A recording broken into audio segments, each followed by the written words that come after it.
Hej og velkommen til den her video. I dag vil jeg vise beviset for tangensrelationen. Og jeg starter med at tegne en trekant, en vilkårlig trekant. Og navngiver siderne.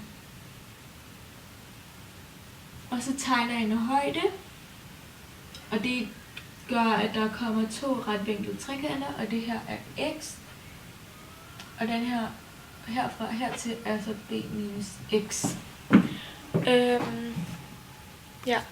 Og vi ved, at tangens det er modstående side divideret med husliggende side. Så hvis vi gerne vil finde a, tangens til a, som man lige kan skrive her,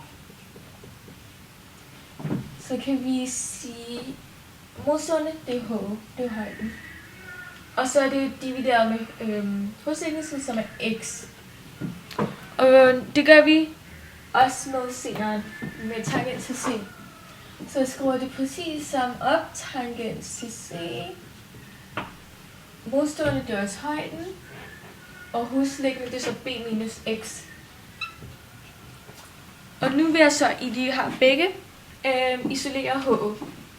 Så vi siger h er lige med tangens til a gange x.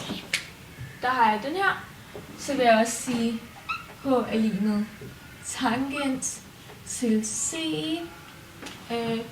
gange b minus x. Nu kan vi så se, at h er lige med det her, og h er lige med det her. Så kan vi antage, at det her led er også det samme som det her. Så det kan man skrive som tangens a gange x er lige med tangens c gange b minus x. Ja, nu vil vi gerne have b minus x til at stå alene. Så det vi gør er, at vi siger tangens til a. Jeg vil faktisk lige have x her, for at gøre det nemmere. Så jeg sætter bare x, men det gør ikke forskel. Og tangens skal jo så herover, så det bliver divideret med tangens til c. Og det her så er der jo kun b minus x tilbage. Det vi så gør, er, at vi vil gerne have b stående her alene. Så b skal være her, det betyder at x skal komme herover. Så vi siger x gange x, så har vi jo det samme som ovenover. Tangens c. Yes, så nu har vi det her. Og det er faktisk også, så det er 1 plus tangens a divideret med tangens c, parentes slut, er lige med b. Og for at finde x, kan vi bruge cosinus. Og vi ved, at cosinus, det er husliggende side divideret med hypotenusen. Så hvis vi siger cosinus for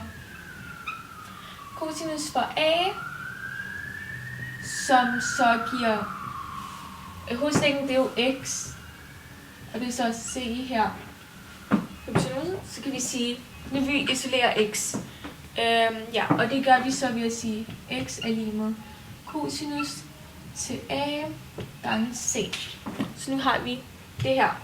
Så vi ved, at x er det her, og derfor kan vi videre hen skrive x's værdi, det her værdi, ind på x's plads, som er cosinus til a gange c, som så er, skal vi bare skrive det her, 1 plus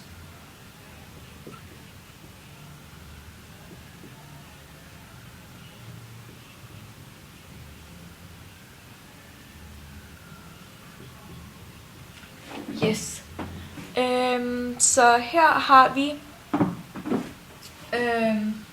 beviset for tangensrelationen. Grunden til, at tangens faktisk ikke bliver benyttet så meget, er fordi man faktisk godt kan bruge sinus eller cosinus-relationen i stedet. Cosinus kan man jo bruge, hvis man kender to sider af en vinkel. Og sinus kan man bruge, hvis man kender en side og vinkel A og C. Så tangent skal bruges, men cosinus og sinus kan bruges i stedet. Tak fordi I så med. Håber I har en god dag. Vi ses.